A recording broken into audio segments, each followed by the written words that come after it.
You look at yourself the first thing in the morning, but do you know yourself? Your SELF self. Who am I? Who are you? Why did we get born into this world? Where did we come from? Before we were born, where did we come from? Did we just come out from the mom's womb and that's about it? Is that the beginning? Is that the beginning of our life when we came out in the hospital from the mother's body and then we carry on life and finally after maybe 100 years, if you live up to 100 years old, that could be the same place where we end our life, in the hospital. We get buried.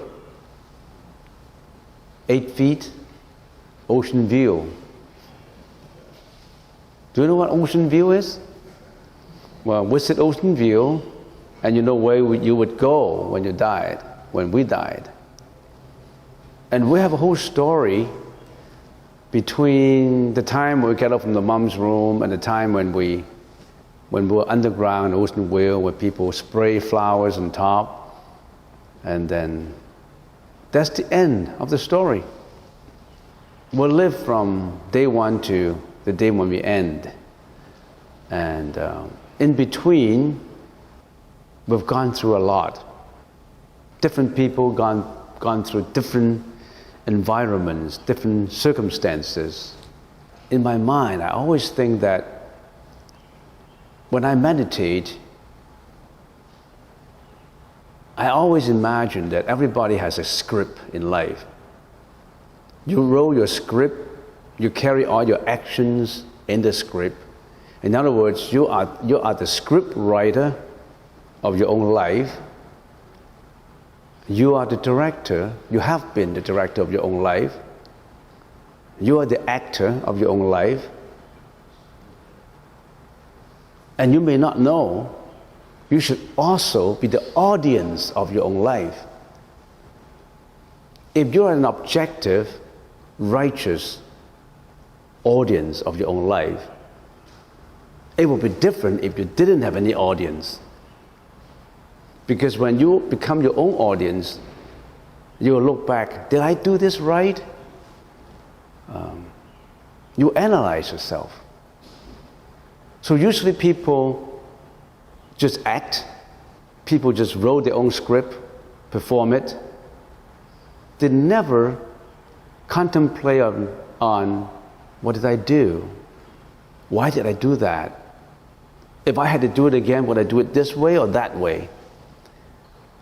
If you only look at that when you're on the verge of dying in the hospital, it's too late. It's too late because you're already with ocean view. You should look at it earlier in life. When you were young, when you were a teenager, but nobody told you to do so. The Buddha told you, but you never listened because you were not interested in the Buddha's teaching.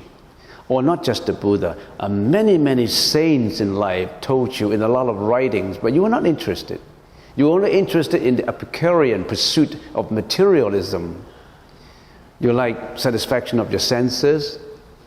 You like beautiful things, expensive things, brand names. You like luxuries.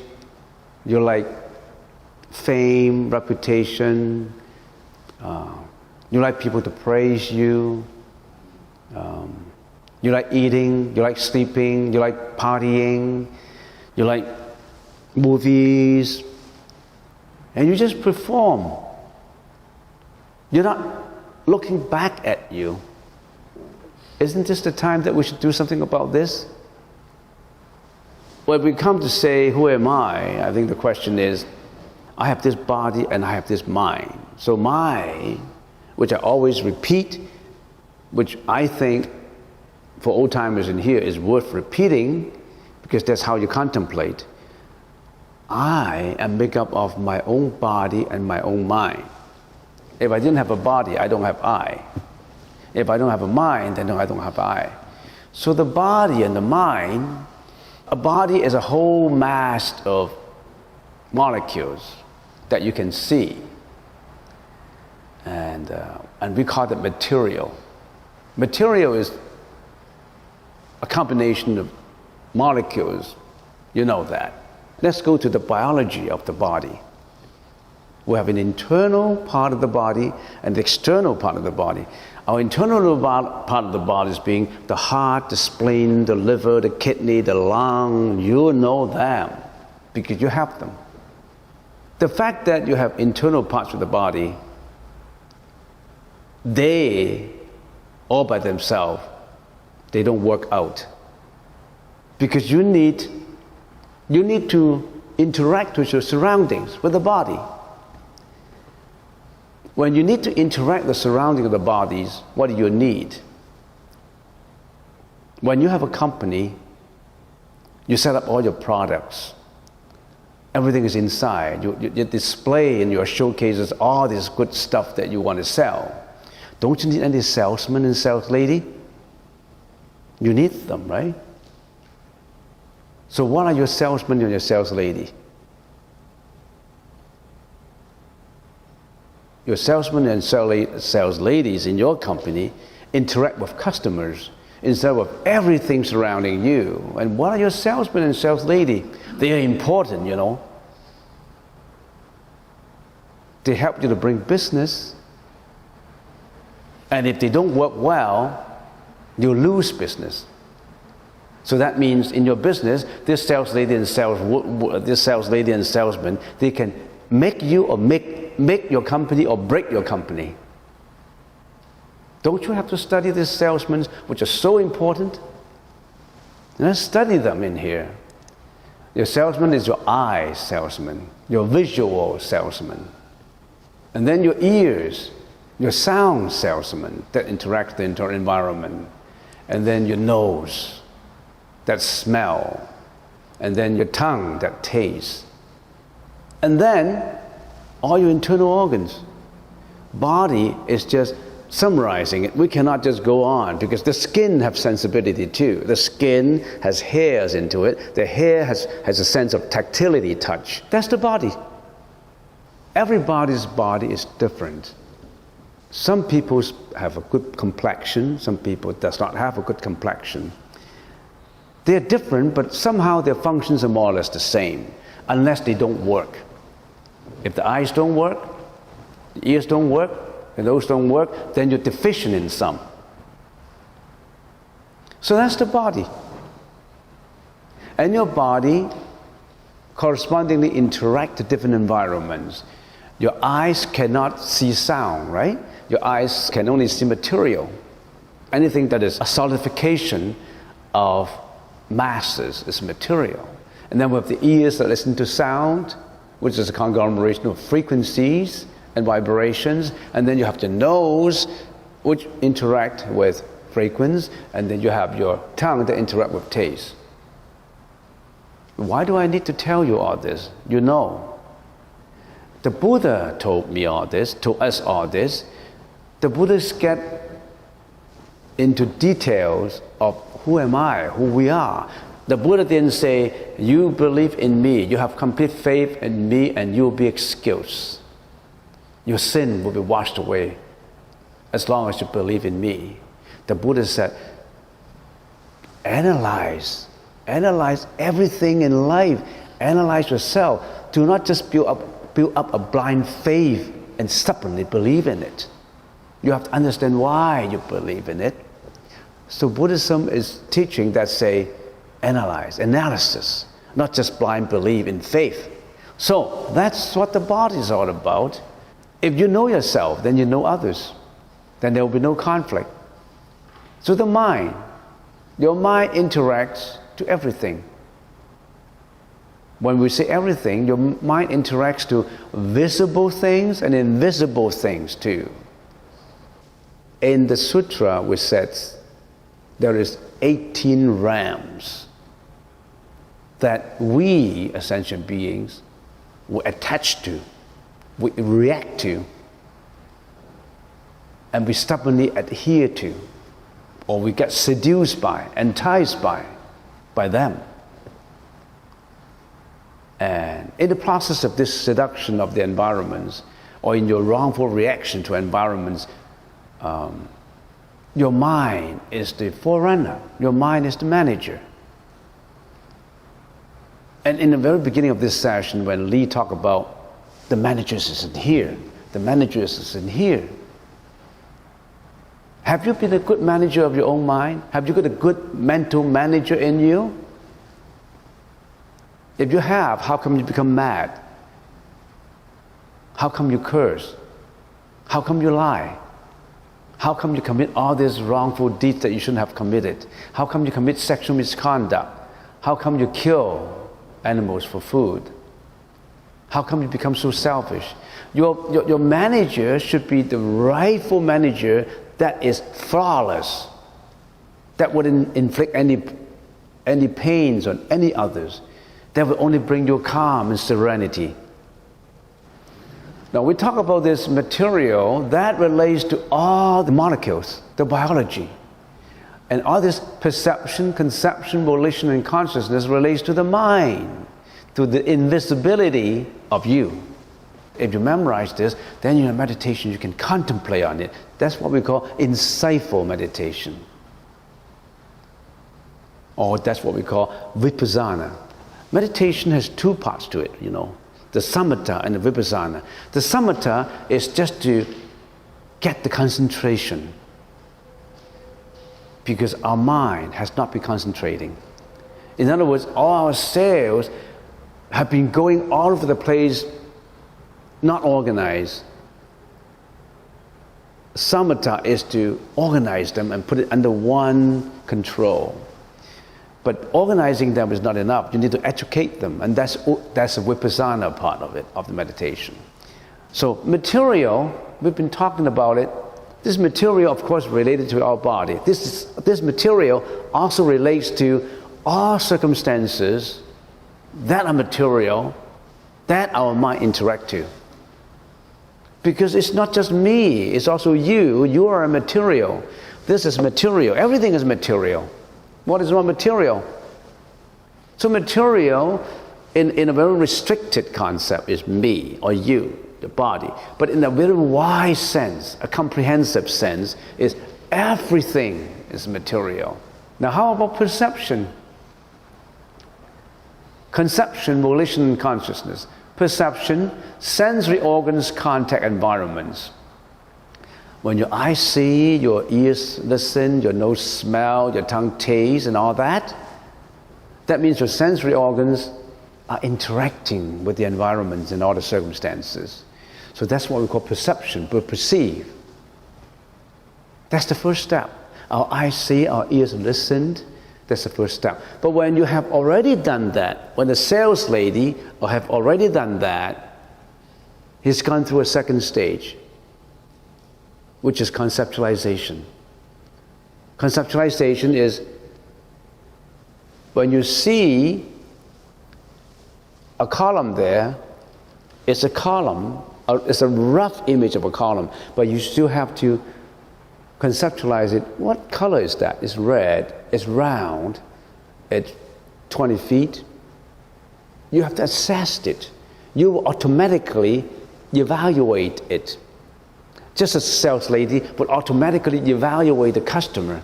This customer I can talk to more. This customer wants this kind of jewelry. This customer does not want that kind of jewelry. You would, when you're in the process of interaction, you assess, you analyze the customers, just as you assess and analyze all these things.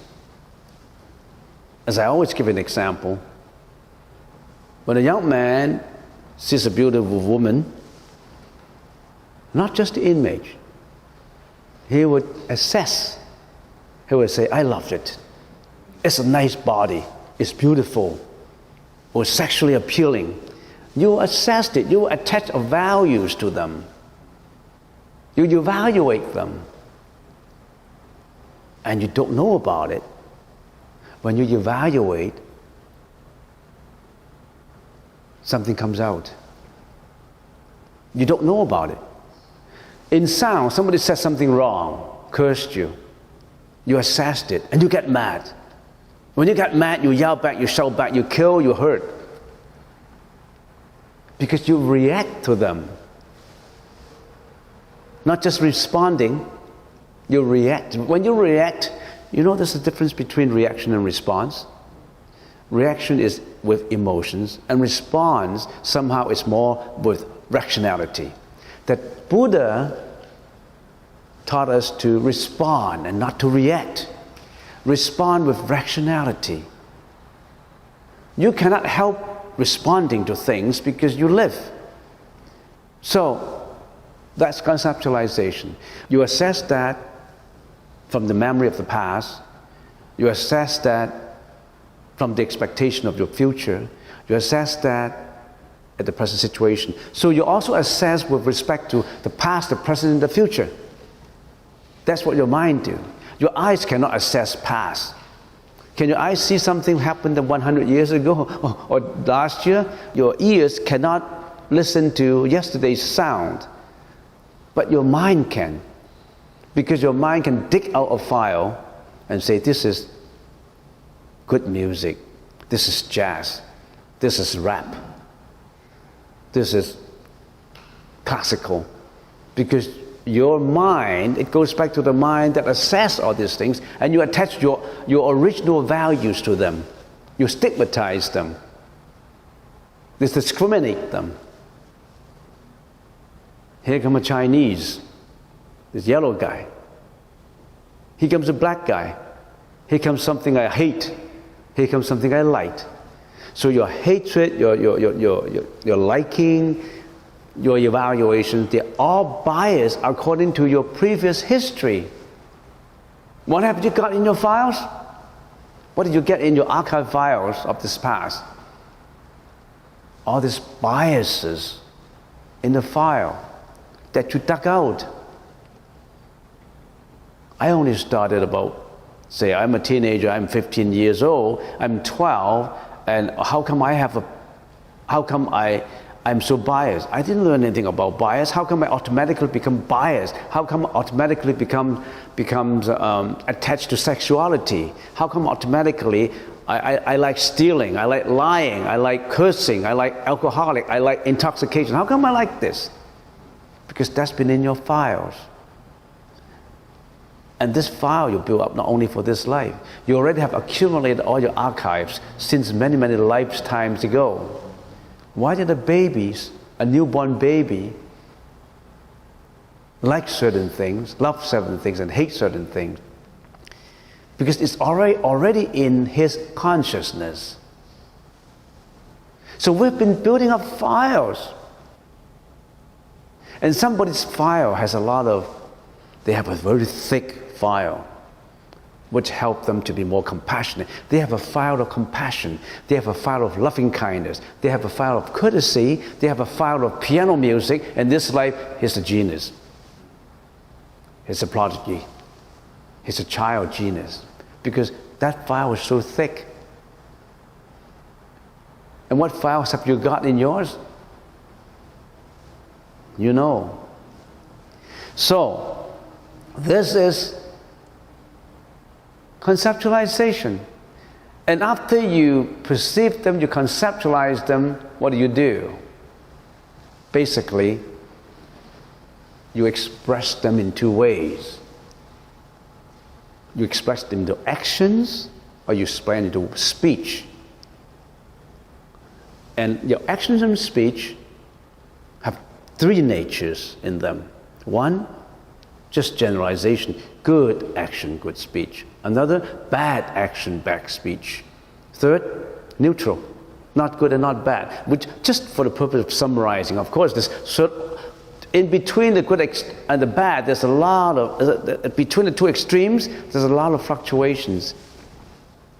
If you use Excel, if you use a computer, maybe you can break them down and say, this is a little bit more anger and this is a little bit more kindness. But just for the sake of talking, there's two extremes, you fall into those two extremes. And if you express them into action, if these actions are not good, what are these actions? Just for the sake of summarization. You kill, you steal, you commit sexual misconduct, These are the actions, generally, right? And if you express these things into speech, what do? You curse, you lie, you tell a tale, you double tongue, you flatter, you know. These are the two expressions. And how about those that haven't been expressed? That's hidden as seeds in your consciousness, waiting to be sprouted. If the circumstances come, they sprout it into either good or bad. Not just bad, they also sprout into good. Not just weeds, they could be rhododendron, azalea, ivy, roses. So every morning when we look at the mirror, we say, this is me. I'm a combination of body and mind. If you know yourself, then you know others. If you know yourself, you know, oh, I have my archive files. I don't want to pull out my archive bad files. Can I pull out all my good files? Yes, you can. And can I build up more good files? Yes, you can. Can I get my files organized? Yes, I can. Can I build up a file of confidence? Yes, I can. You can actually build up your own files. Put away all your file of depression, your file of intoxication, your file of hatred, your file of violence. Put away all those files and just take out the good files. Buddhism, the Buddhist teaching, is to teach us how to build up these good files. Build up these files of enlightenment. Build up this file of courtesy and loving kindness. Build up this file of joy and equanimity. That's that. Nothing about prostration, flowers, burning incense. Nothing about looking for fame or reputation. Fame and reputation, even if you don't look for them, they would come. Why? There's no there's nothing that forces certain acquisition. In other words, if you're not entitled to it, it won't come to you. If in your life you say, I'm poor, it's because of your files of poverty. Because you didn't do you haven't germinated, cultivated any causes that enrich your life to bring you the fortune. You haven't cultivated causes. There's cause and effect. Every file have a file folder. And that file folder is a file folder of cause and effect. It automatically has that file. I always imagine that file is a computer. That computer automatically have a program of cause and effect in it. Whatever cause you cultivate, there's certain effect coming out. Not arranged by God, not forcefully arranged by you. It's by the automatic program that works in cause and effect. If you put in this cause, you have this effect. If you haven't put in this cause, you have no effect. Isn't that scientific? If you're not interested in coming to the temple, you probably were not interested in driving to come to this temple. You probably would not be interested in listening to what's about this temple. Probably you won't be even interested in meditation. So there must be a cause for you, for your presence to be here today. Don't tell me I come for no reason whatsoever. Don't tell me that. There must be a reason. There must be a reason to make you who you are today. And that book is good, I read, by James Allen. As a man think, you are what you think, you are what you thought, you are what you have done. There's cause and effect in it. Every thought, you must be careful of it, because it gets thrown into your file. Every thought cultivated will lead to certain action, speech. And if that action, that speech has been repeated, and it becomes habituation, it forms to your personality. When it forms to the personality, that's responsible for your success and for your failure. From the first day you were a baby to the time when you were born, if you have 100 years, And maybe you have already walked many miles already. You could be in the middle of the pathway of practice, but it's never too late. The only time when it's late when you're under ocean view. For this life, you're late. You have to start another life in the next life. Even if you have a few days left, those few days are the most crucial for your next life. You can change. You can shuffle your files. Put your files of compassion in front, your files of confidence in front. So it's never too late to mend. Get to know about it. It's late when you don't care about it. It's late when you don't have a willingness to change. It does not matter when you have whether or not you have a willingness to change. Changeability is the law of the universe. Nothing is unchanged. You could be changed for the worse, you could be changed for the better. Which way you choose? Hoping to see you next time. If you don't care, then maybe I don't know. Should I see you in your next life and my next life? I don't know. Well, we must have seen each other in previous lives. Otherwise, you wouldn't have come here.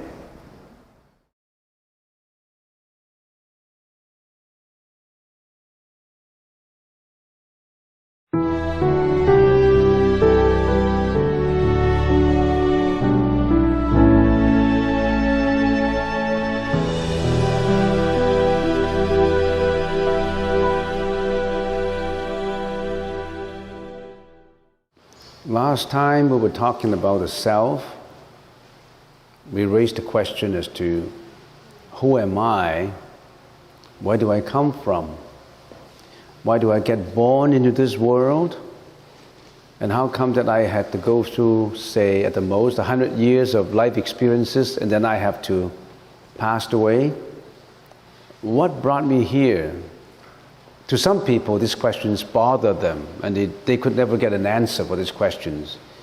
To some people, they don't really know about these questions. They don't care about these questions.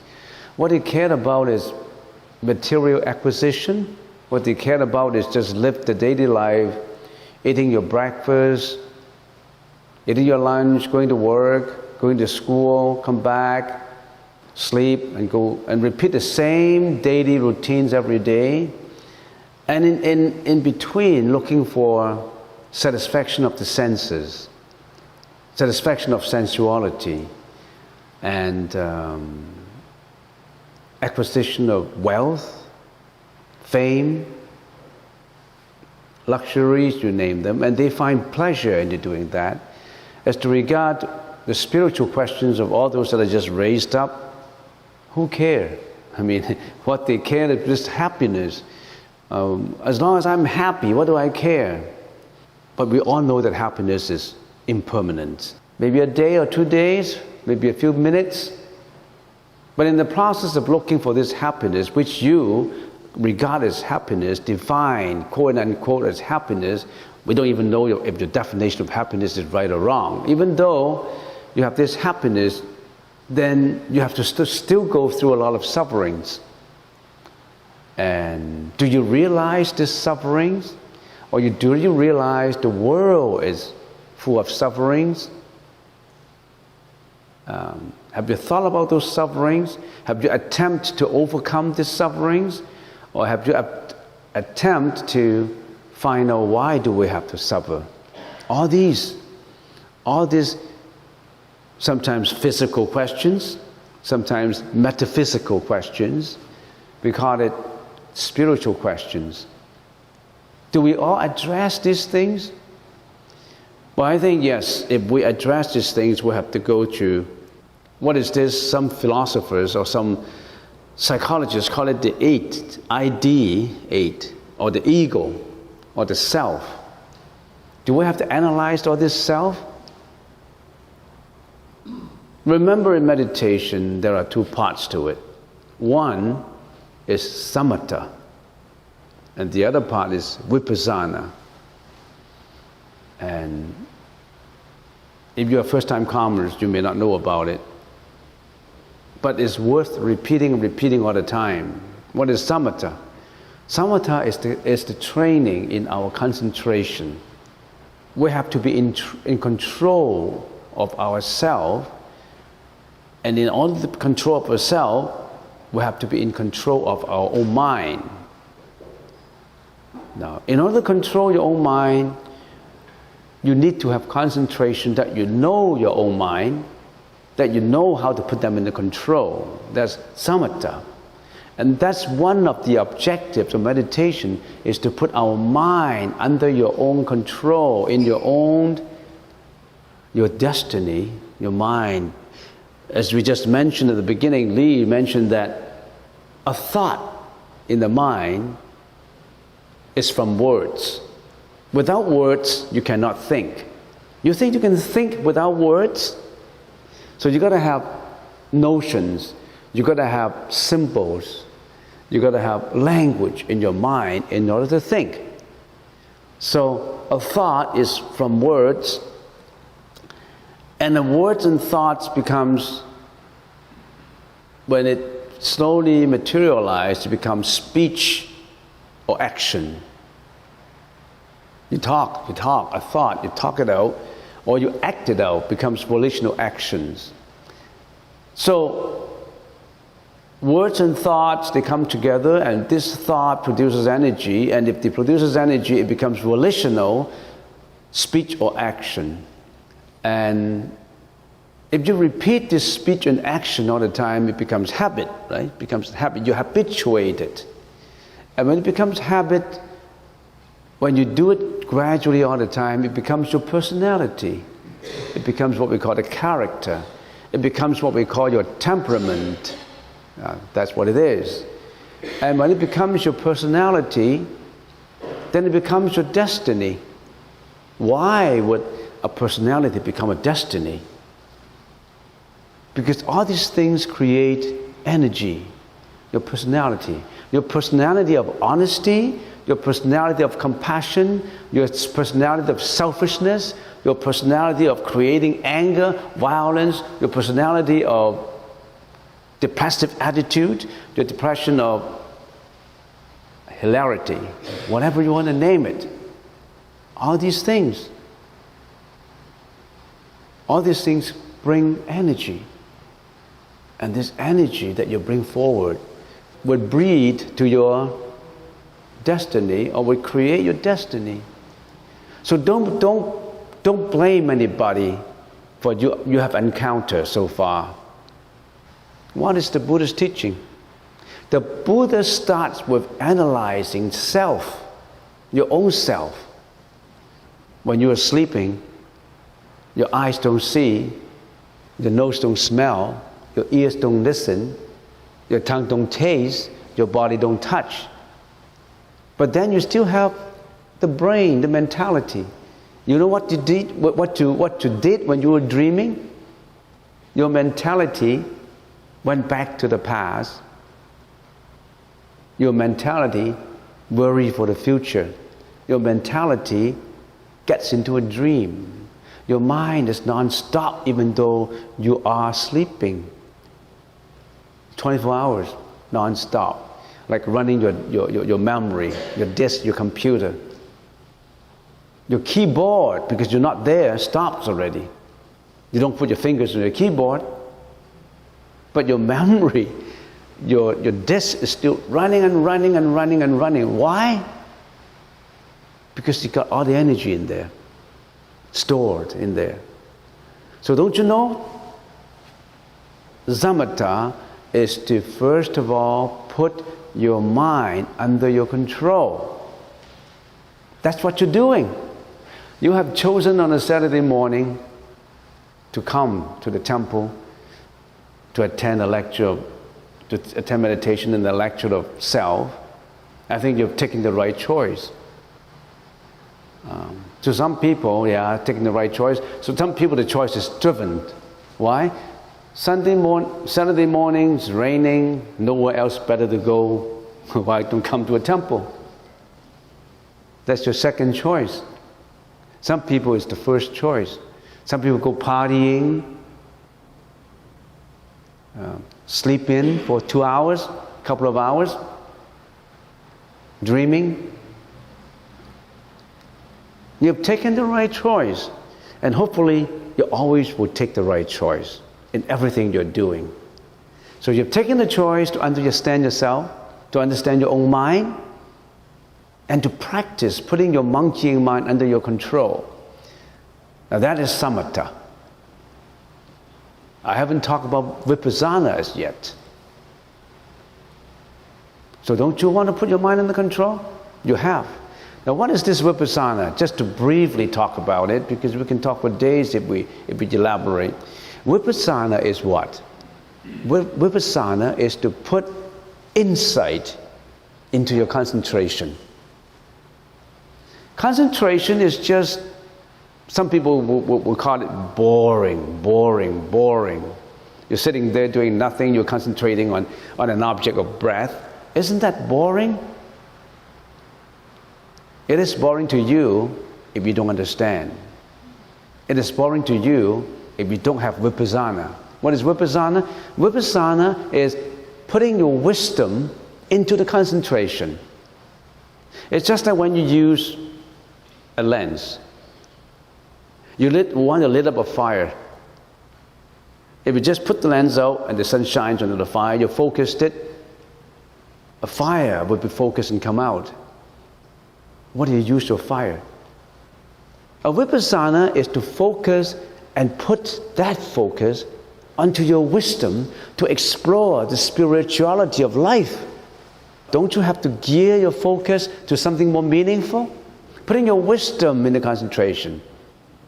And when you put your wisdom in that concentration, what comes out? You are walking the Buddha's path. You explore more into life. You'll be more intelligent to start with. Intelligence is just a temporal aspect of wisdom. You will go beyond the temporal aspect, beyond superficial wisdom. You go into the saintly wisdom. With that wisdom, you explore into the mystic. You explore into something that you've never dreamed of, you'll never know.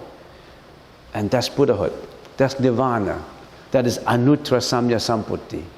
That is something difficult to explain. And for the purpose of thinking, we'll put in words for the thinking. We call it Buddha nature. We call it Tathagata. We call it samya samputti. And we simply, in simple English, we call it wisdom.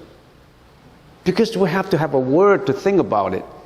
And the Buddha said that's wisdom. But the Buddha said, only when you realize the supreme wisdom will you be able to realize the true wisdom. And at that level, you don't fall into the trap of thinking erroneously anymore. There's no words in it.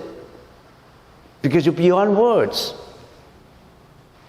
As Bunny said, we always like to repeat, right? So that we can put more and more into our vipassana meditation. Because you need to contemplate on it. So you need to think about this all the time, not just the one-time deal. If you're coming here and you think, I learned it already, it's the 3 A's of meditation. The first A stands for body, the second A stands for breath, and the third A stands for mind. And all these things is on paper. I paste it onto the wall and I faced it. I don't have to come anymore. That's not right. You, what is you? We said, okay, you interact to circumstances, you interact with your family, you interact with each other. And when you react, what do you react with? Your body. You react with your body and mind. But let's talk about the body first.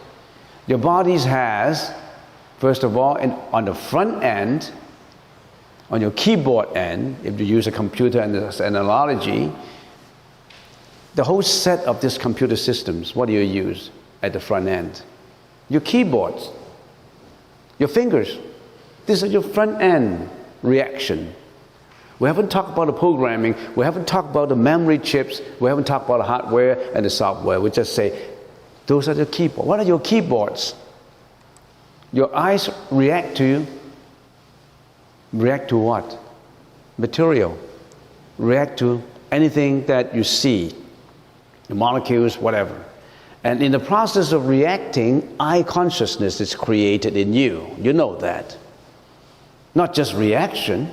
Reaction itself, reaction without consciousness is not the true reaction.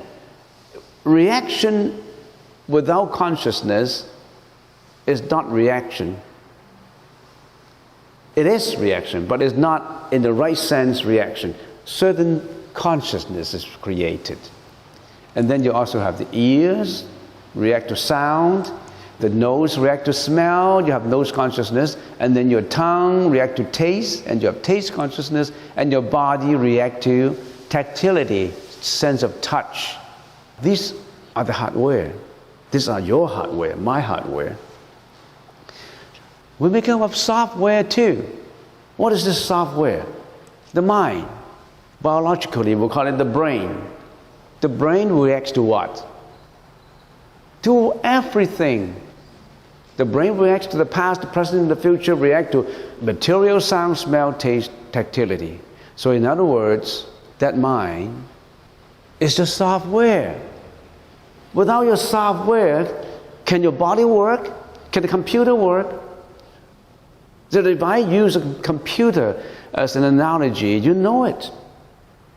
We're nothing but a computer, a lively computer, an animated computer. So that's your mind. You react to everything, that's the mind of consciousness. So fine, a psychologist will know all these things. I don't have to study the Buddhist teaching to know all these things. In psychology, we study all this. If you take a psychology course at UBC, Simon Fraser, you know how they start with? They don't start with this basic to you. They just tell you to study Freud, to study Descartes, to study Thomas Hobbes. They just give you the books and you study them, and you flip to the first page, you turn to the last page, and you find out, what is he talking about? Because you don't know all the basics. You don't know what is id, what is identity, what is ego, what is superego. You don't know, because they don't start with the basics. The Buddha start with these basics. It's very important that you know all these basics before you touch onto psychology. I is a combination of what? Of hardware and software. It's body and mind. The body would include eyes, ears, nose. In other words, the hardware will include the keyboards already. Forget about the software for now. Just this body. When we look at the body, how do we look at the body? When we look at ourselves, then of course we know our body. But somehow when you look at yourself, whether or not you yourself is clad with clothes, or you yourself is naked, you won't be looking at yourself with sensuality. Because you are yourself. You're very close to yourself, your own body. You only look at your body somehow biologically, or somehow you get used to it. When you look at your body, you won't arouse that sense of sensuality in you.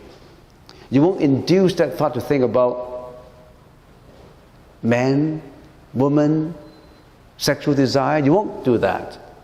But when you look at other bodies, it's a different attitude. When you look at other bodies, this sense of sensuality comes out in you. That induces you to have that sexual drive.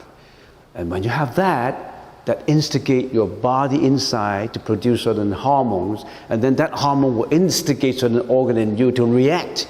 And when you react, you will do something volitionally.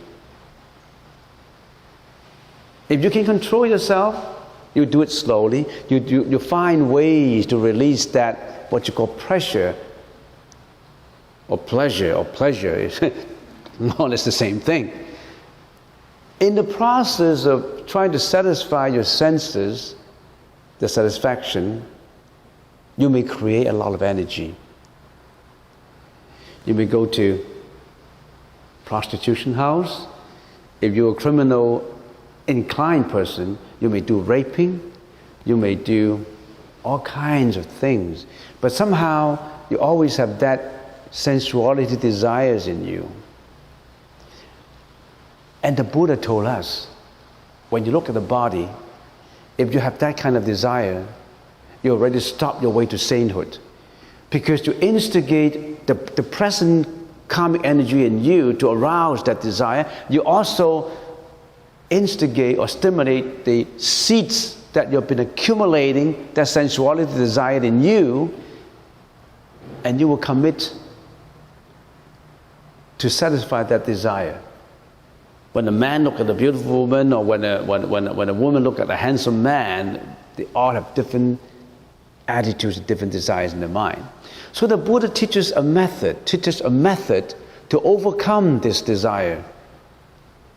And of course, as an introduction, which I forgot to tell you, or which I haven't told you, what that introduction, why I haven't told you, because that introduction requires a little time to explain. But this kind of desire in you stops you to the sainthood. That's the first requirement to get to sainthood. If you have that sensuality desire, you can never get to the sainthood. You have to curb that desire, eliminate the desire. So that's the reason why the Buddha spent quite some time in helping us to analyze it. Now, how do we analyze this?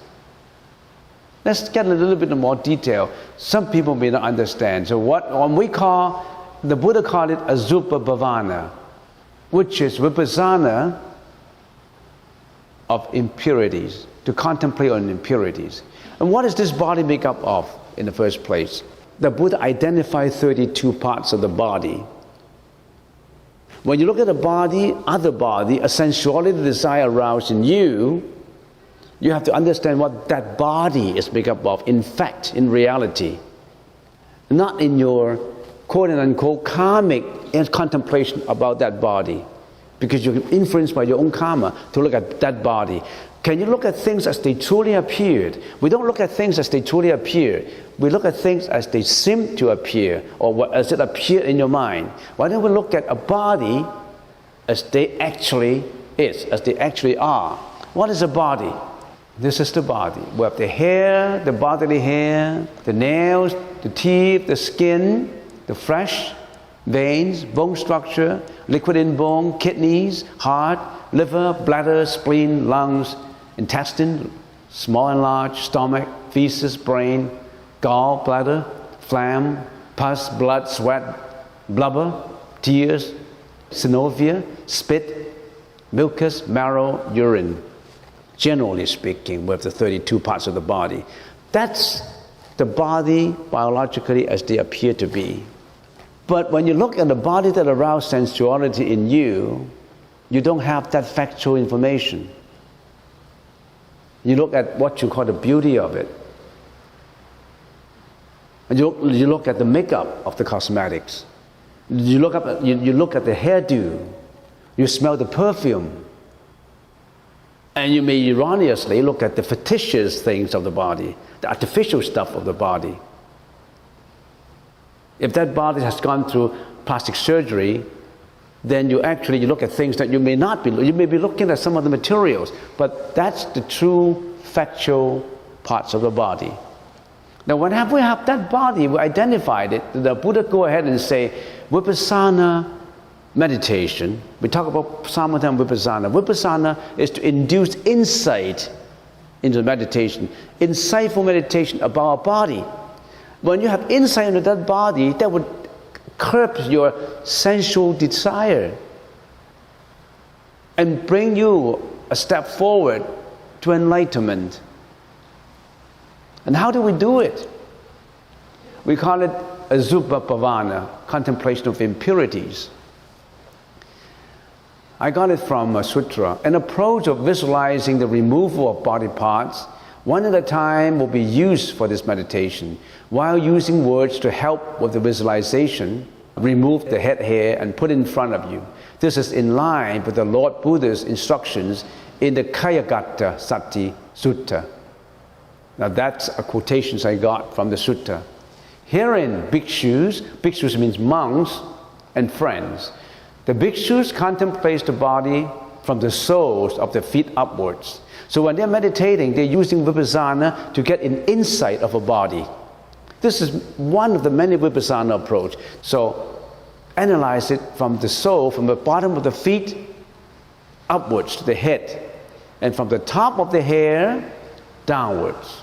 This filthy frame with skin stretched over it, which is filled with many impurities, consists of head hairs, body hairs, nails, teeth, etc., etc., and urine, lastly, just as if a man with good sight would examine a sack with openings at both ends, filled with various kinds of grain, paddy, beans, sesame. One opening, it would recognize its content thus: this is paddy, this is beans, that is sesame, this is husked rice. Exactly so does the bhikshu investigate this body. It's just like when you put all the different beans and rice in a sack, you analyze every grain in the sack. This is how you analyze this body, investigate this body. Yeah? Or this is somebody else's body, or It can be both. Whatever is convenient to you. You think that you always attaches to your body, then you investigate your own body. If you can investigate other bodies too. So this is what we call a Zupa Bhavana. This is one of the many Vipassana meditation that we use to gear our mind to wisdom, to gear our mind towards contemplation of the reality and not of fictitious reality. And then you can say the following words out loud or in your mind with your thoughts to help concentrate on and to contemplate the foulness of the body while visualizing it in your mind. You start with the head, start with meditation, and you start to repeat to yourself. You whisper to yourself, or you just simply sound it to yourself. Remove the head hair and put it in front of you. Remove the facial hair and body hair from the neck and put it in front of you. Remove the skin, sweat, and pus on your face, head, and neck and put it in front of you. Remove the facial fat, neck fat, and tallow and put it in front of you. Remove the flesh and sinews from the face, head, and neck and put it in front of you. Take the flesh and squeeze it out of the blood and limbs and put it in front of you. Remove the eyes and tears and put it in front of you. Remove the nose, snot, and phlegm and put it in front of you. Remove your teeth, your tongue, your spittle, and put it in front of you. If you do all that, and you get into the last sentence, these things are disgusting to look at, let alone go near or touch. They have a disgusting smell. Even if they are left here for a day, they will begin to decay, fester, and rot. They are subject to change, aging, decay, disease, death, and cause much suffering when clung to and thought as me, myself, or I, mine, or as belonging to me. They are impermanent, causing much suffering when clung to, are not within my control, and therefore cannot be considered as myself, as me, as self, as mine, as belonging to me. This is the reality of the body, which I did not see. Now I see it now. So Vipassana teaches you to see things as they actually in reality. You don't see the cosmetics. You don't smell the perfume. You don't see the hairdo. You don't see the makeup. You don't see the clothes, the fashion. You see the reality of the body. So this is how you do this Vipassana. You keep on training yourself Vipassana, and then that would curb your sensuality desire. At this point, I remember back in Hong Kong, I started to talk about these. And there's one question is, from a beginner, he said, sexuality is so satisfactory. Why do I have to control it? Why do I have to eliminate it? It's good. It's good for me. Well, to that kind of newcomers, we really have to go through another session. This is a little higher level. We have to go through another session of what is happiness derived, what is pleasure derived from sexual conduct? What is pleasure and happiness derived from sexual misconduct? What is this feeling? We really have to spend hours to talk about this if you don't see that point. So this is for a little higher level where you know that you don't need that. Some people say we need it. If we don't have this, how can we reproduce? Population will stop. There will be no people on earth. I said, yes, everybody will be a saint. You'll be a Buddha. You don't need anybody on earth. What are people on earth anyway? People on earth, they're waging war against each other. They're killing animals for food. They're having jealousy, hatred, violence, you name them. They're having all these inequalities. There are all these things that we shouldn't have. That's the second higher level. So this, people ask me what is vipassana. Now I introduce it to you. That is, after you control your mind, after you know that your mind under control, your monkey stands still, then you go into vipassana. Put more insight, wisdom into the world, into every aspect of world, into impermanence, into the mind, into the body, into everything, and see everything in reality and not everything in appearance. We're cheated by appearance and we lose the reality. If you see everything in reality, you're seeking the truth. If you're being cheated by a fictitious reality, you're confused. You always go through suffering because you don't see things as they are. The Buddha slowly gets us to see things as they are.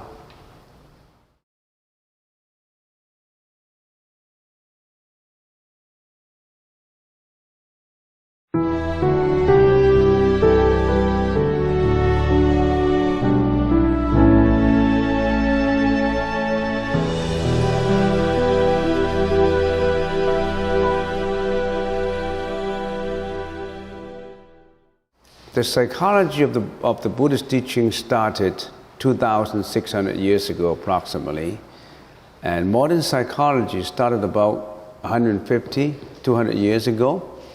And psychology is a branch of philosophy. The definition of psychology is studies the mind of sentient beings in relation to their relationship to each other, and their relationship to the society as a group, to the community as a group, and interaction in between. So this is exactly what we're talking about in the Buddhist teaching. The Buddhist teaching is quite similar to modern psychology. It's just modern psychology, put it in terminology that is a little different from the Buddhist teaching. But let's do a little bit of comparison while we're talking about it. We started with who am I? We start with the basic of who am I? Who are you? Who am I? We analyze ourselves. We say you. Who am I and who are you? We are body and mind, and we said with ear, the eye, the nose, and tongue, and the mind. Now, ear, eyes, nose, tongue are the senses that we have. But the body includes not just of the outer senses that we have, our sense organs, but also everything inside our body, the whole conglomerate, the whole of the body, which includes the organs, the skeletons, the fluids, the blood, the respiratory system, and all that. So that's a conglomeration of everything. But why do we bring eyes, ears, nose, tongue vividly to bring them out? They are part of the body. Why do we bring them out for discussion in the senses? Because they are responsible for the interaction with the outside world. They are the front-end salesman and sales lady of our body when we interact. And then the mind. The mind is, of course, we are a combination of the body and mind. And we have what we call the 18 realms of a sentient being. The definition of a sentient being, sentient, that means he has emotions, he has passions, he has feelings. Non-sentient beings, for example, a piece of rock, wood. A tree is a being, but it's a living being that is prone to photosynthesis because it has the kind of feeling that's not the same as sentient beings. A creeping plant creeps towards the sunlight, and the creeping plant will creep faster with enough water, so it responds as a living being, but not as a sentient being. We humans, dog, cat, all animals, we are sentient beings. Sentient beings will live in the 18 realms, we call it. Will live within the 18 realms. One of these 18 realms is worth repeating. 18 realms is senses, environments, and reactions. 6 senses, 6 environments, and 6 reactions. The 3, 6 becomes 18. This 18 realms that constitute I, constitute you, constitute the body and mind, work together to sustain this sentient being, namely me. But then we also say we must understand that this 18 realms that we are in basically concerns about the present life. What does it say about reincarnation? What does it say about rebirth? What does it say about going in life and death in the samsara? It tells you what happened in your present, mostly. But then it's not enough, because who am I? Where do I come from? Do I just come from this present life that I have? Do I just come from this fusion of the ovary and the spermatozoa, of the two bodies together, to fuse it together to form me? Each sentient beings get born through the media or through the medium of a body, your mom's womb. But then we talk about this is just the present life. What about past life? Because our time frame, as most modern psychology only concerns, is about the present. The present human behavior, the present inner behavior, interaction to the outer. The modern psychology talks mostly about the present life. There are some psychologists who talk about past lives. For example, Aristotle talked about previous life too. Descartes talk about previous life. But the Buddha, the time horizon of the Buddha's teaching, the time vista, concern not only of the present. What is time? Time is not just of the present, it's of the past and the future. And these 3 dimensions, the past, the present, and the future, concerns not only of this life only, it concerns also about past life. In other words, when we look at the past, don't just look at yesterday. Don't just look at last year. Don't just look at 2 years ago, 3 years ago, 20 years ago. Don't just look at the time when you're in your mother's womb, before you get born. Look at the time beyond that, before that. The Buddha said, we all have a previous life. The previous life ending becomes this present life beginning. If we extend our time horizon to the previous life, we have a lot of mystics of the universe explained to us. Because by looking at the present life, there's a lot of unanswerable questions. If I have this life, if you have this life, if a creator created this life for me, for you, shouldn't we all be equal? Shouldn't we all be the same? Shouldn't we all be happy? Or if the creator says, no, we don't want you to be happy. We want you to be sorrowful. Shouldn't we be all sorrowful? But how come everybody is different? Everybody's destiny, everybody's circumstances are different. Some are born in a wealthy family, some in a poor family, some born out with a handsome face and the other baby born out with an ugly face, some born out defective, some born out intelligent. Everybody's destinies are different as everybody's face. Because we did something in the past, our speech, our action, our thought, which accounted for the karma, the energy that's brought forward into this present life. That means past energy affect present energy, and present energy affect future energy. In modern terminology, we call it energy. What is energy? Energy is invisible. We call it energy. But energy can only explain what is in front, what is for this life. The Buddha said this energy concerns previous lives. And the Buddha called it karma.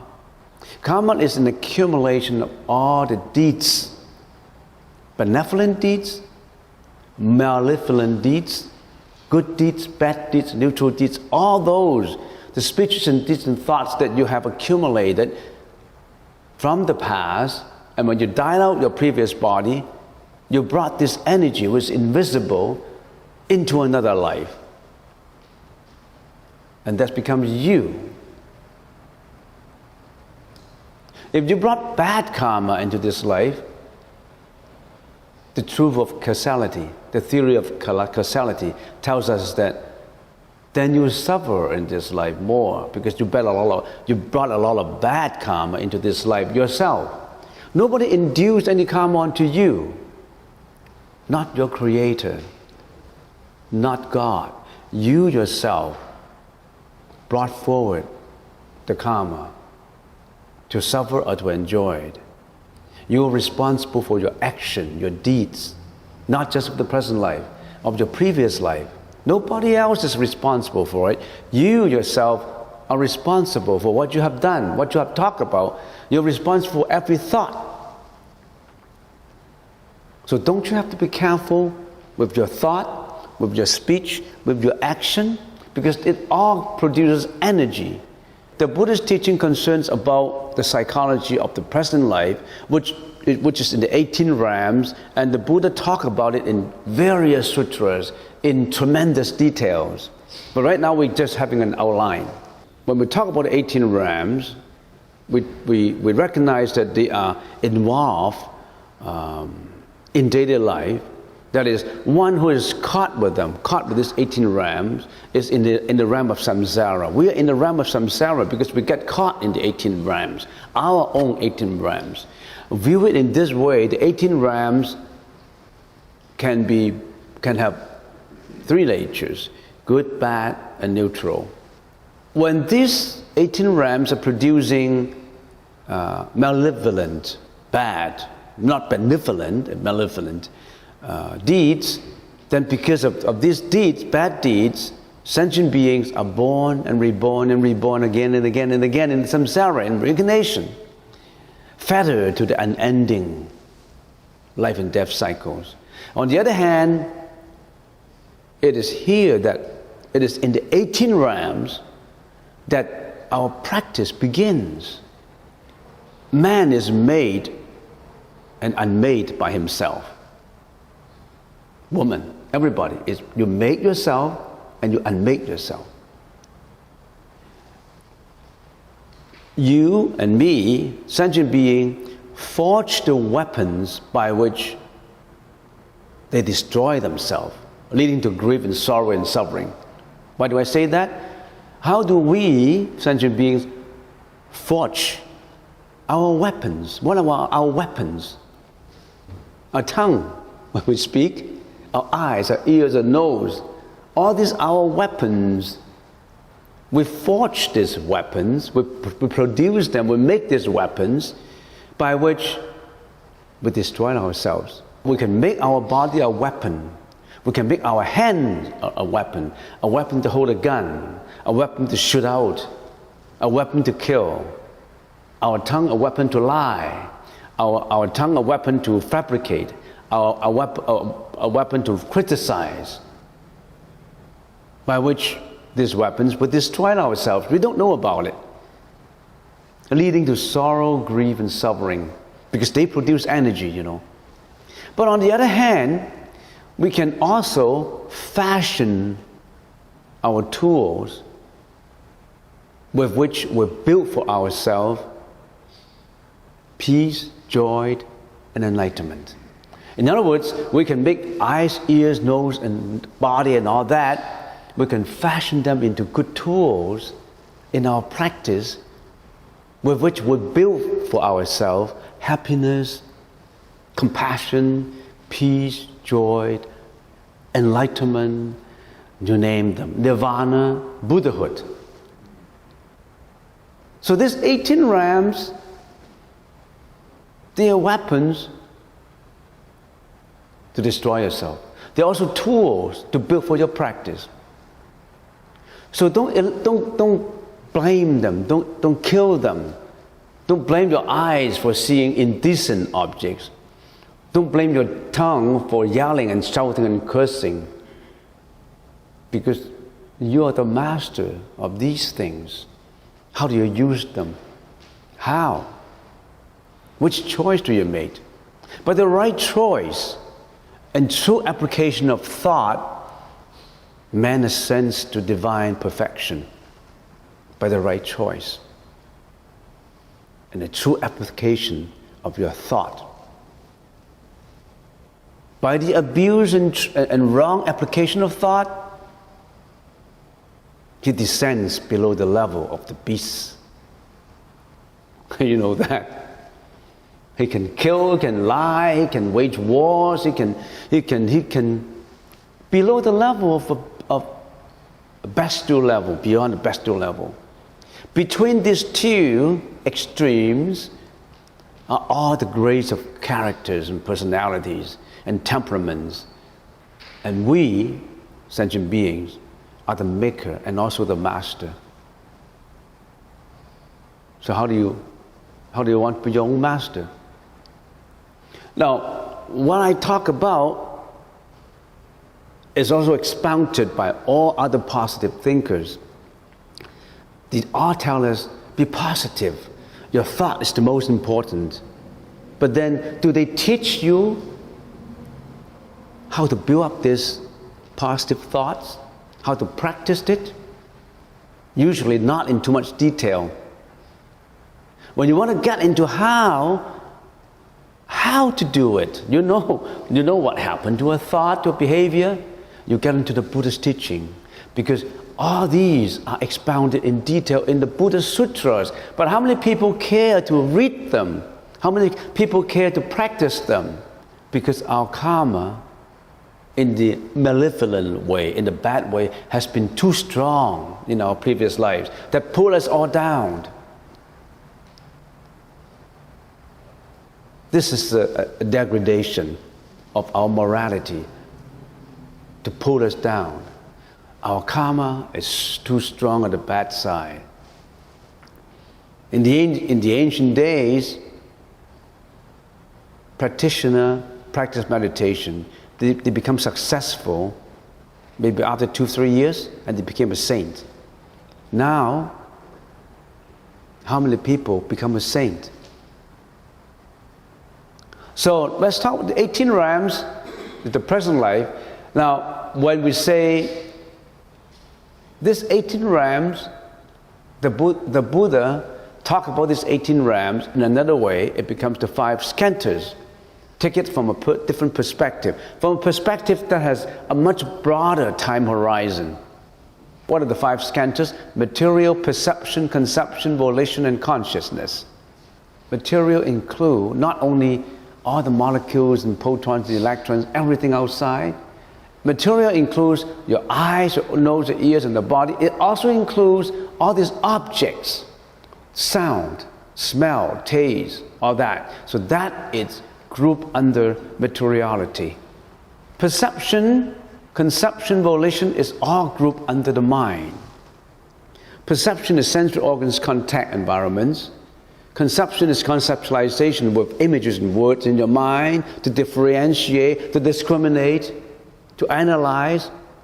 Volition is to carry these words and thinking into actions, whereby karma is produced. So this is the mind. And then this is only concerned about the present.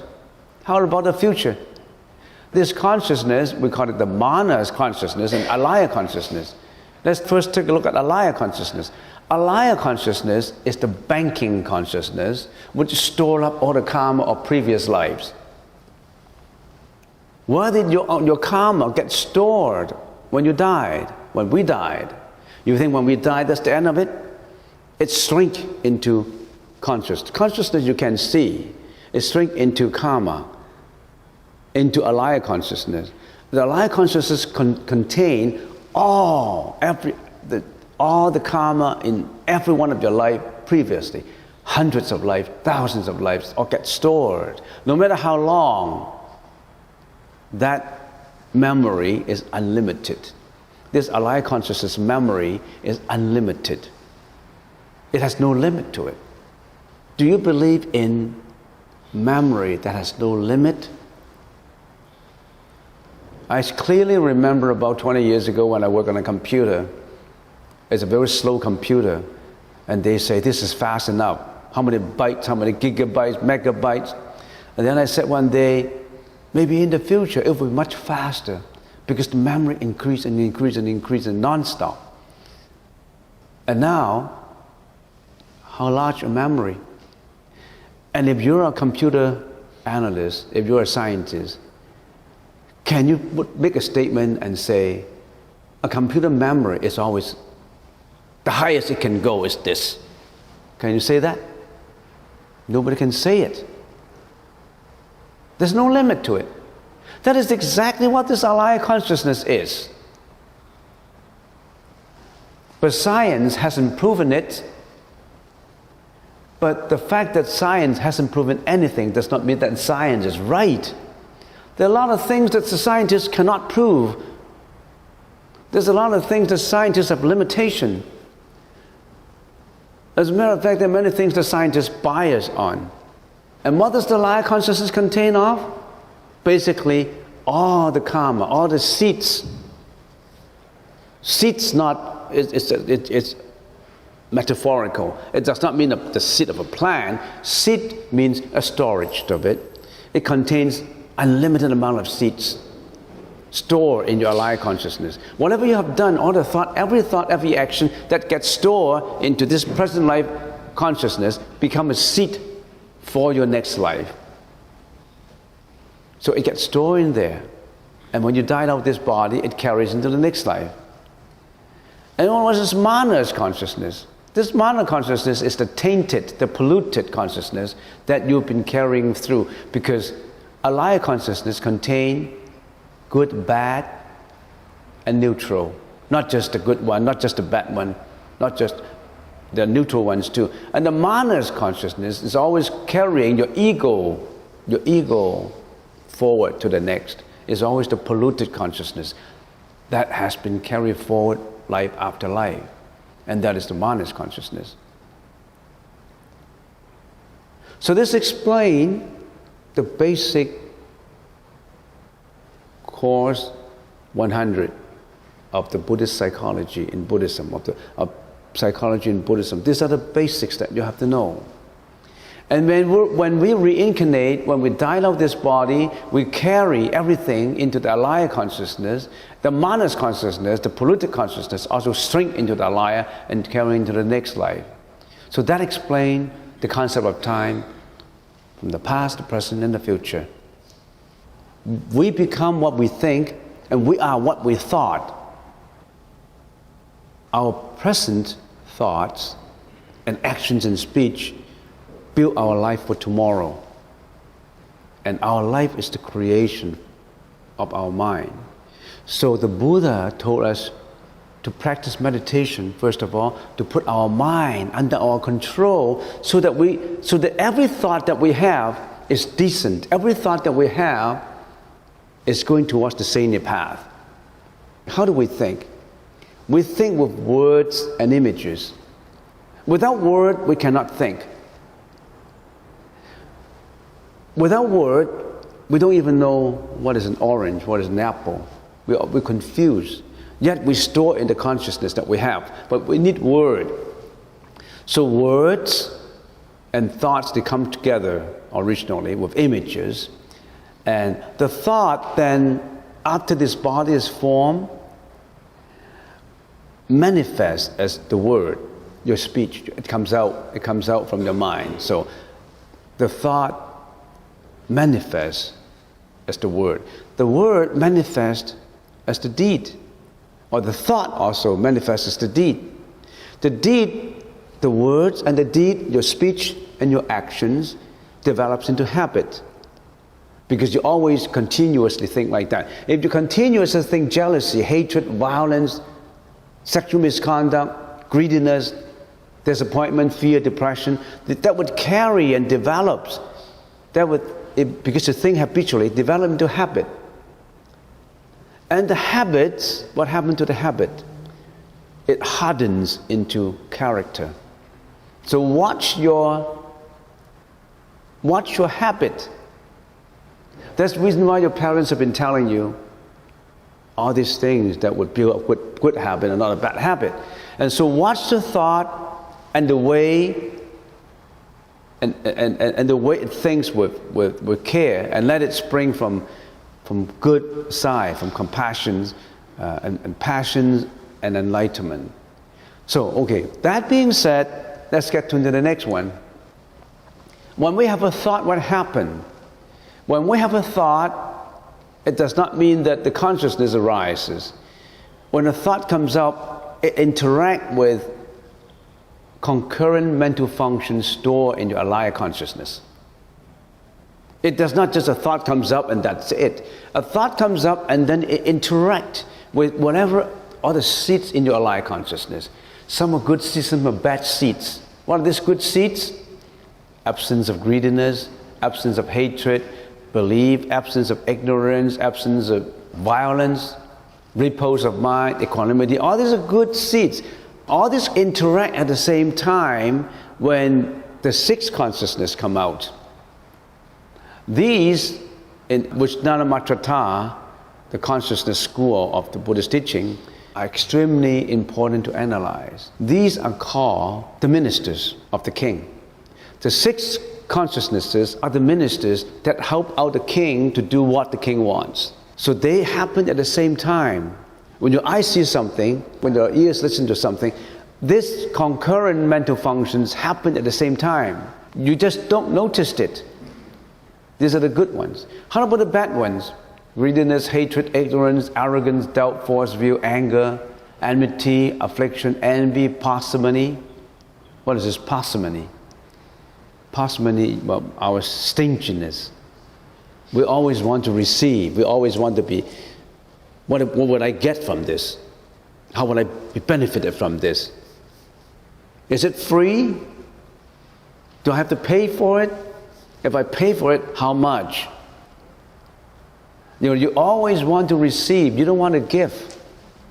Even if you want to give, you still say, how do I protect my interest? Why do I have to give it to you?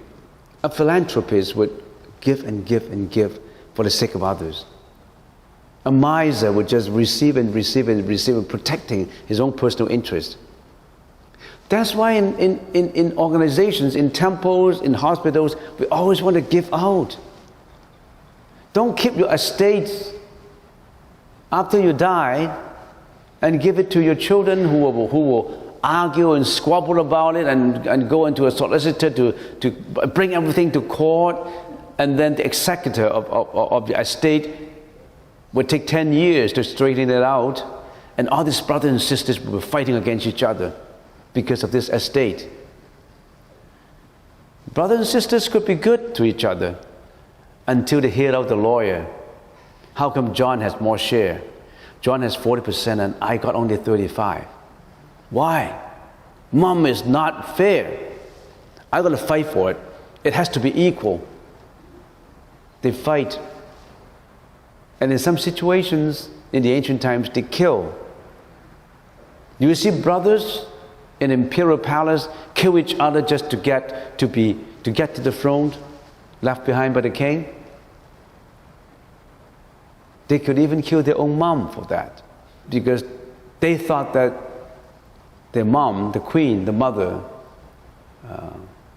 had favoritism towards certain brothers and sisters. Parsimony, that's the reason why we want to be generous. We want generosity. That's the reason why we find people who just enjoy the donor's help. The donors, but mind you, the donor's generosity is a habitual thinking, a thought of giving out. The more you give out, the more you get in return, multifold in return.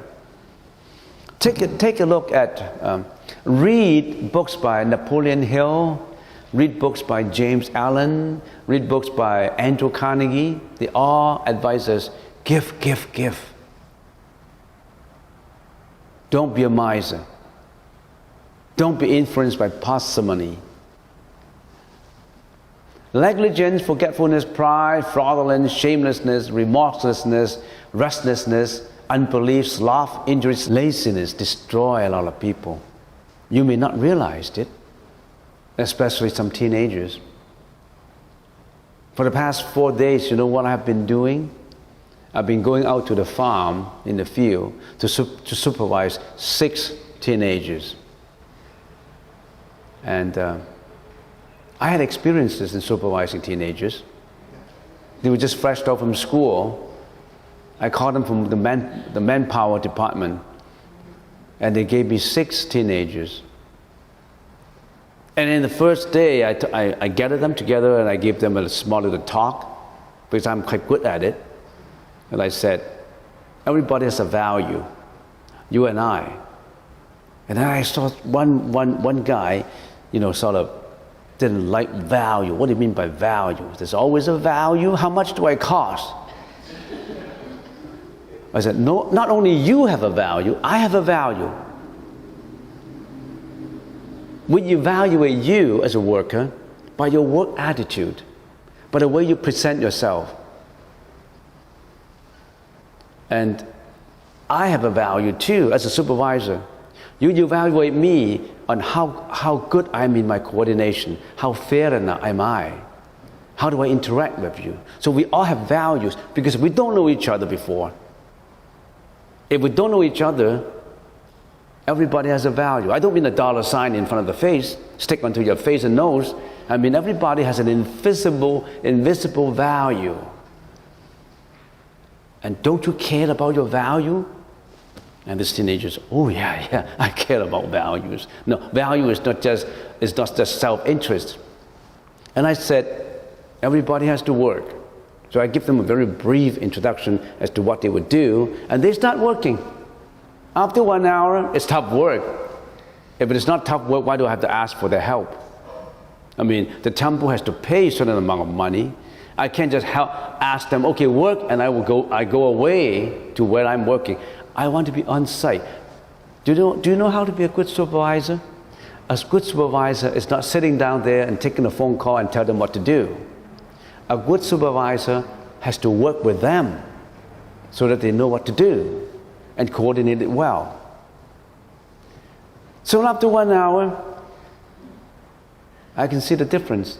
Some people are really working, and some we will try to shuffle things from the shelf. And there were 3 teenagers there really work hard, and one guy sort of standing behind and watch. I said, why are you just watching? You're standing there and they're working there. You know, standing takes energy too. You're standing there, it takes your energy. Why do you stand there and just watching them? Would it be fair for these guys who are watching and who are working, and you're just watching them? I said, yeah, but I'm tired. I slept late last night. I said, if you feel lazy, don't come out to work, because you'll be evaluated on your work attitude. So I give a lot of lessons teaching these teenagers. And then the second day they work much harder, third day and fourth day, and they produce a lot. So it's good. You can always find good ways to give passion out, to give your service out. It depends on how you handle it. In my mind, I said, I got 4 teenagers, I want them to work, but I want them to walk away with some lessons in their mind that would benefit the rest of their life. You can always be a bodhisattva in whatever you're doing. Don't underestimate of everything you do. You always can be helpful, not just by giving money, by giving a word of advice, by treating them like your son, your daughters. But if you just whip them and say, work, work, work, otherwise get fired, they won't listen. They will just, okay, fine, and walk away. None of them walk away. And at the end of the day, I will give them a red packet in which it contains $10. Everybody, I hand them $10. I said, this is extra money. You guys have been working fine. You have to praise them if they're doing work, if they're good. Don't just criticize them and watch them like a hawk. I'm not giving a lesson in management, though. All right, so these are the concurrent mental functions. All right? So, you watch your concurrent mental functions. When your consciousness comes up, and then a concurrent mental function comes up, you watched it. Is it leading you to grave? Is it leading you to distress? Is it leading you to sorrow? Is it leading you to suffering? If a concurrent function, a bad minister in the parliament, leads the king to hell, leads the king to corruption, another honest minister would lead the king to enlightenment. Which minister do you like to trigger? You watch your ministers. Can you watch your ministers? How many people watch the ministers when every thought comes up? You got to watch. The Buddha told us to watch. Well, I'm not used to watching this. I just want to feel happy doing that. You know, my greediness comes, I don't even notice it. My envy comes and I don't even notice it. My depression comes, I don't even notice it. I noticed it, but I still get buried in the depression. You know why? You notice, you know that is wrong, but you still bury inside it. You know why? Your mind is not strong enough to resist it. Your mind is not strong enough. And the Buddha told us to do something to strengthen your mind. That is meditation. You haven't meditated enough. That's why you have to meditate. You always have to train your mind under your own control.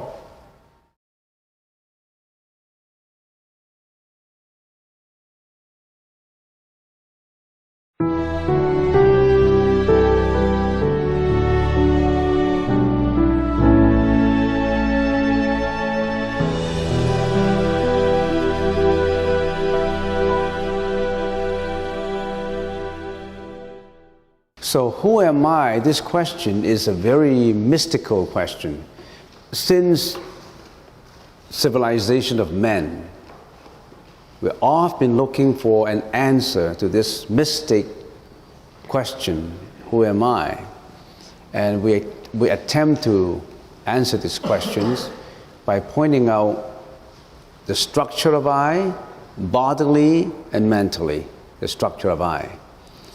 But then there are many, many other questions that may not have been brought up in your mind, which could be questions asked by many, many academic or philosophers, religious people. So what are these questions other than, well, we already have quite an introduction as to who am I, but then there are some other questions that's related to who am I that we haven't really answered. If there is no I, because that's what we've been talking about, there's no ego. If there's no ego, there's no I, there's no self, then who is doing, why do I have to do this spiritual practice? Where am I leading to?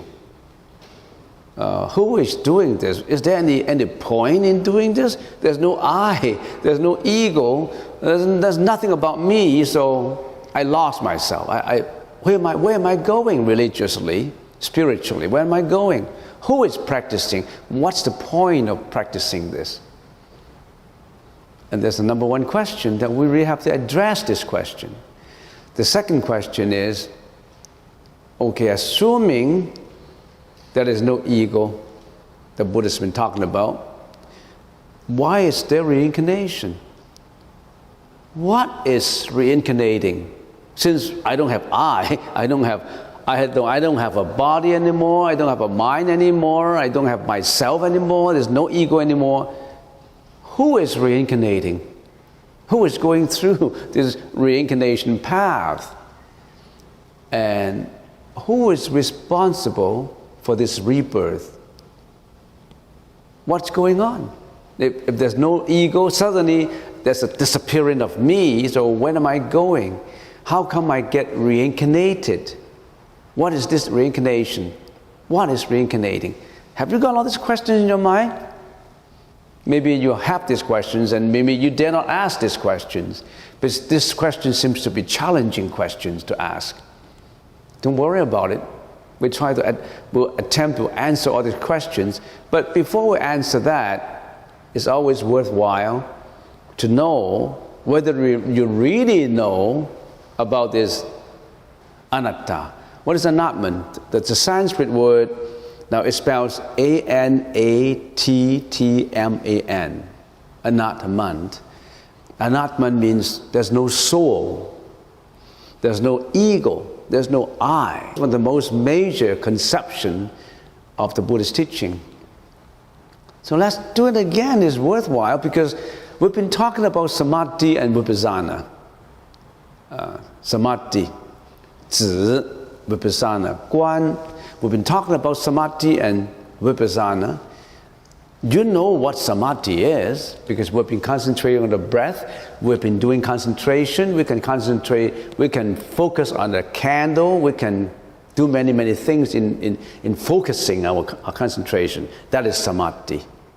Without focusing, without controlling yourself, if your thoughts are wandering in every direction, you can't even meditate. So you really have to focus yourself. You have to meditate first. Now that is samadhi. We've been dealing with that, and it seems that everybody understands that now in here, except that you are a first-time comer, so you may not be able to understand, but you will gradually understand when you come a little further, when you come more to our regular meditations. Then what is vipassana? Vipassana is an insightful research of your mentality into the reality of the universe. This is one of it. Who am I? Then you are thinking, because vipassana involves into analytical investigation. You need investigation. You need analysis. Who am I? This kind of investigation, this kind of analysis is to get into the reality, the true reality.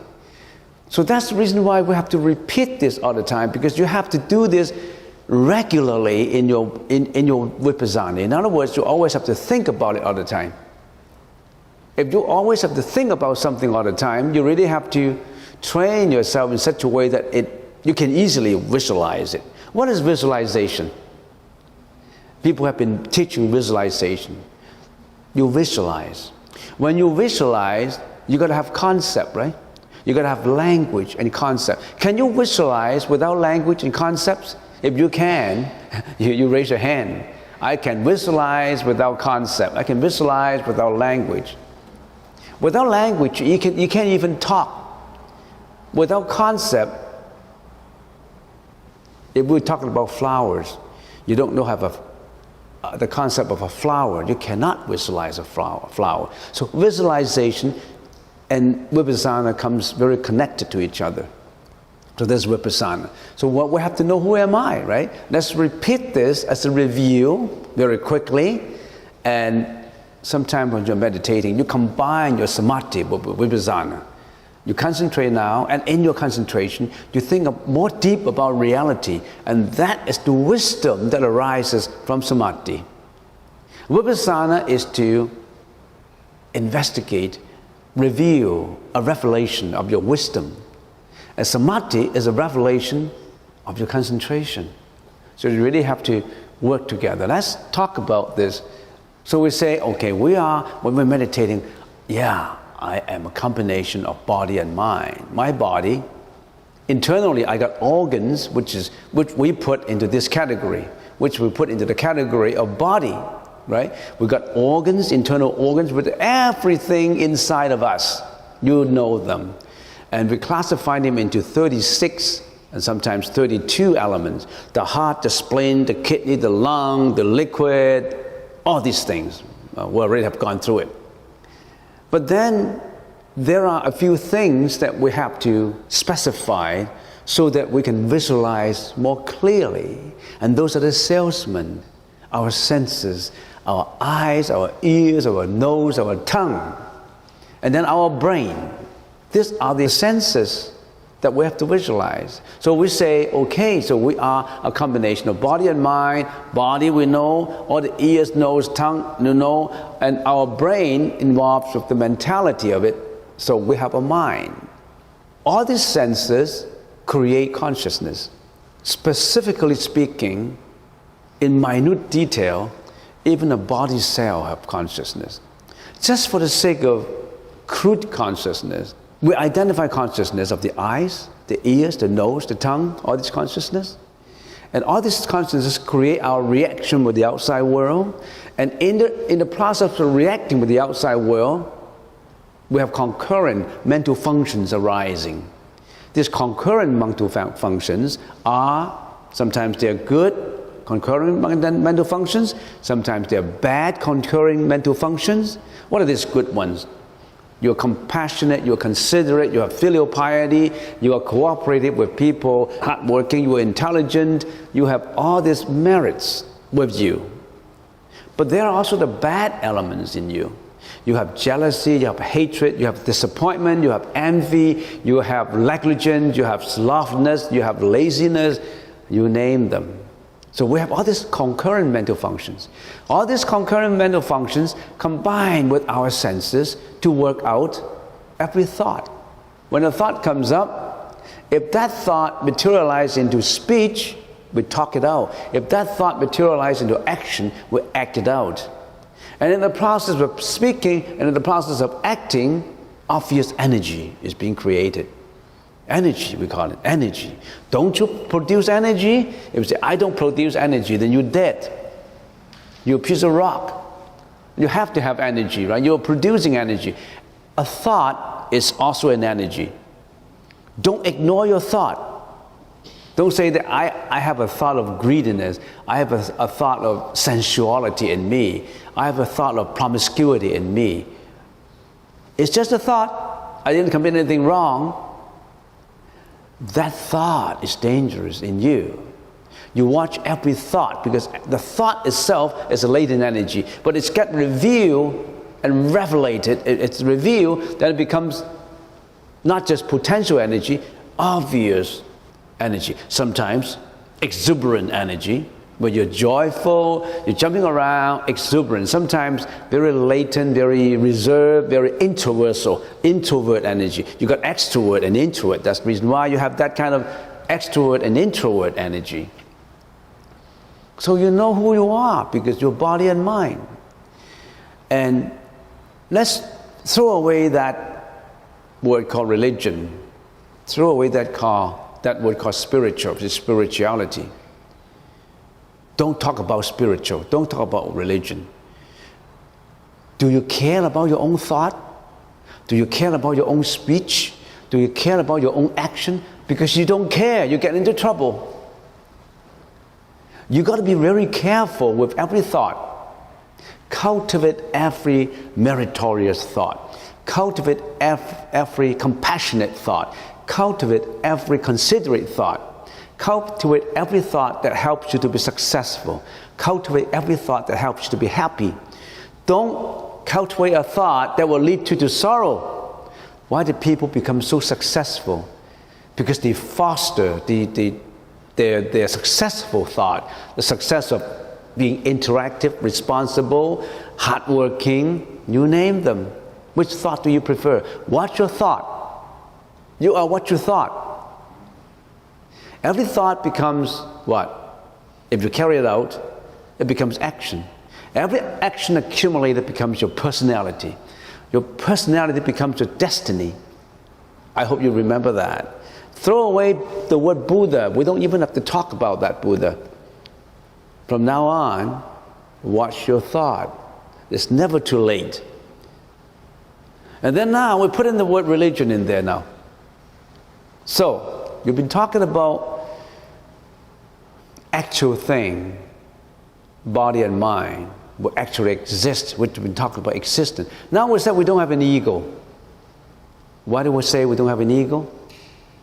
Because every one of these, ego, when it works out, it combines with the concurrent mental functions and it carries out all this bad karma around you, around the people around you.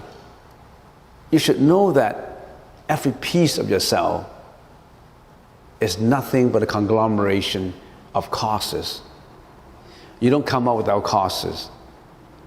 Your mom and dad came together one day and fused you out in an embryo. So everything is causality.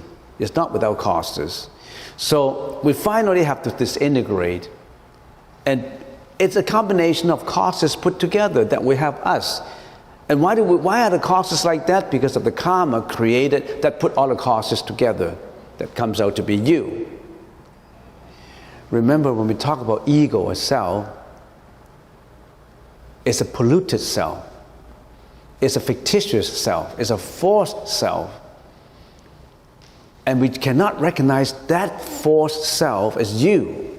You cannot recognize anything fictitious, not actually existent. That's the existence of causes put together. You cannot recognize that as yourself. That is not your true self. That is the self that has been cheating you. That is the self that is polluted, that's been putting you down to suffering. That's the self that is responsible for what? Matrimonial trouble, your divorces, your broken families, your abusive behavior, your depression. That's the ego that's responsible for a self that is not worth it. So you really have to purify that self to become a nirvana self, to become an enlightened self. So you cannot call this ego you, because that is not you. That is not the real true you. But it does not mean that you don't have a you. But that you, when you arrive at a level that is beyond words and conceptualization, we don't talk about that self anymore. We talk about higher level. It's beyond language, beyond conception. There's no, why do you still want to talk about the ego when you're already beyond the ego? Why do you still talk about kindergarten where you're already a PhD? The PhD can only tell the kindergarten children, work hard, here's a PhD level that you can arrive at. But the kindergarten can never imagine what actually is a PhD level of understanding. But the PhD level of understanding understands the understanding of a kindergarten. So the PhD level can only tell you what is a PhD level. But when you're at the PhD level, why do you still want to talk about the kindergarten level? You still want to talk about the kindergarten, the self, the ego? So there's no ego. The ego is a combination of causes to get put together. And then when we say, okay, then fine. So what is responsible for this reincarnation? I don't have a self. Where do I go after I die? Where do I go? And then we go into this visualization. We have ears, eyes, nose, tongue, body, and mind. And then we say, what happens if we die out the body?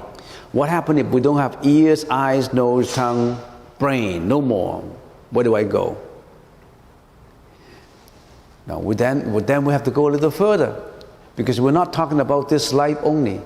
We have a next life where we don't get enlightened. So all these eyes, ears, nose, all this material will include your eyes, your ears, your nose, your brain, all this perception, conception, and volition. It's your spiritual world. The material will die out.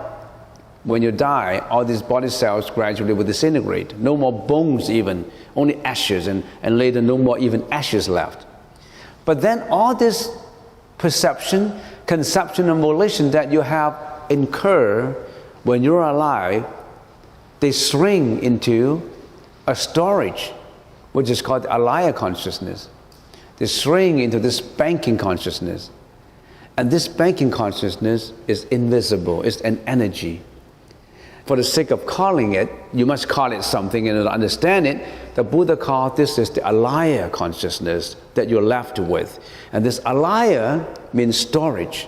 This alaya means memory. This alaya means acceptance of all, good and bad, and store into the same place. But it's invisible. It's a very powerful memory. And when you died out this body, no more thinking, no more perception, no more brain. It will shrink into an energy that is called alaya consciousness. And this alaya consciousness is your ego. But that ego is dead.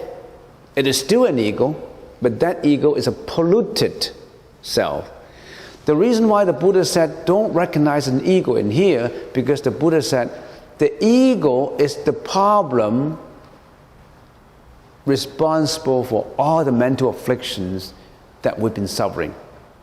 This is mine, this is I got to protect myself, this is my personal interest, this is you. I want to possess as much as I can. I want to enjoy my body. When my body have a certain biological or chemical reaction, I want to satisfy it. I want to have joy in sexuality. I want to enjoy my senses. My eyes want to see pleasant things. My ears want to see. I want to put myself in an enjoyment of all my senses. And that's what we call Epicureanism. Only satisfaction of the senses. And in the process of satisfying your senses, which is wrongly regarded as an ego, you incur what? You incur a lot of karmic energy. You kill animals for food to satisfy your taste of the tongue. You listen to all kinds of music that drown your heart, your mind, in order to satisfy your ears. You see all kinds of pornography, all kinds of things that you shouldn't be watching from anywhere to satisfy your eyes. You want to buy all the perfume, you want to be indulged in smelling of the nose. In other words, your ego wants impermanent, temporary satisfaction. But in the process of doing it, you know what you do? You incur a lot of karma. You kill animals, you're greedy for your partner's treasuries, you want to commit fraud, you want to cheat, you want to steal, you want to lie, you want to curse, you want to do all kinds of things just to procure for your own possessions because you have an ego. Because this ego gets us into trouble. And the Buddha, understanding procurement of an ego is dangerous to us, telling us that anatman, don't indulge in your ego. First of all, get rid of your ego, purify your ego first. That's the first step in the Buddha's teaching. If you can't even get rid of your ego, you continue to suffer. When you already can get rid of that ego, you purify your ego, you know what you got left with? You got left with, now I'm purifying my ego. Now I understand the Buddhist teaching. We should not kill, we should not steal. So we have a method. The Buddha told me to use this method to get rid of my ego. And this method is great, supernatural. This method is the best. And later the Buddha said, once you get rid of your ego, even that method has to be gotten rid of. No more views, no more obstinacy, no more attachment to views. You attach to Buddhism. The Buddha said finally, get rid of the Buddhism. Even that Buddhism is polluted. Even that Buddhism must be purified. In other words, the Buddha is telling us, we put in a lot of coats of pollution. The first coat, the second coat, the third coat, we're heavily cladded with codes of pollution, codes of mental afflictions. The Buddha said the first code is the code of egoism, and that includes a lot of suffering and sorrow. That includes life, the death, sickness, aggrandizement of various things. Get rid of that code, so you get rid of that ego. And then the Buddha said, the second code, get rid of it. Get rid of the Dharma. The third code, get rid of even what has to be got rid of until there's nothing. For the sake of no term, I borrow a term, a nakedness of it. In other words, that's the true essence of it. But you really have to bit by bit, get rid of all this attachment before you get to the core of the essence. In that moment, there's no more attachment, nothing. Sunyata, emptiness, complete sunyata. But this is the ego-ness you really have to first learn. If you don't start with the ego, what do you start with? You got to start with purification of yourself. And the Buddha, thinking how to educate sentient beings to get rid of the ego. Yeah, 3 ways. First one, 戒. Second one, 定. Third one, 慧. 戒, I have to confine their bad behavior. So I have to introduce this vinaya, this sila. I have to introduce all these rules so that they won't commit bad karma. So, thou shalt not steal, thou shalt not kill, thou shalt not commit sexual misconduct. All these to confine their behavior, to change the behavior from bad behavior to good behavior. That's the first lesson. If you can't even do that, you'll be reincarnating in the cycle of life and death. So precepts, morality, that's the first step in your practice. And some people, even after talking about Buddhism for many years, they can't even follow the precept. They still kill, they still lie, they still commit sexual misconduct, they still curse, because they haven't even followed the Buddhist teaching, the initial basic teaching. So Vinaya, morality, is the first step. And then what is the second one? Samadhi. When you have the Vinaya, then you go on to control mentally. In other words, control your body first. If your body kill, your body commit sexual misconduct, what you do, your express energy is wrong. Not to say your inner energy. First of all, control your express energy, your perception, your conception, your volition. Then you go to your inner self. But going into your inner self, you really have to first start with the focus. So you focus on your mind. That is samadhi. And then when you focus on your mind, that's not enough. You got to put wisdom into your samadhi. This is wisdom. So that if you don't read, if you don't listen to lectures, if you don't read, where do you get your wisdom? Even if you don't read, you don't listen, sometimes you can contemplate the impermanence, for example, of the universe by watching the 4 seasons. How come we have spring? All the flowers sprouting out, and after a while, these flowers are impermanent, they all die and wither away, and they get back to the soil, and then there comes autumn, and autumn, all the leaves fall, and then it comes winter. Winter, all the plants are dead. How come there's always this impermanence cycle of the nature? And by doing that, you realize the impermanency, the wisdom of impermanency. That's Pratyeka Buddha. So sometimes by reading, by observing, by investigation, by analysis, by listening, you enhance your wisdom. So these are the 3 very important subjects, very important practices you have to go through in order to get to nirvana. Morality, samadhi, and vipassana. That's what you've been learning now. Just half an hour ago, I started vipassana. That's the vipassana. That is the wisdom you have to induce in your thinking. If you always think about this, you're more or less is purified in your latent energy, because you know how to do vipassana. You know how to do insightful contemplation.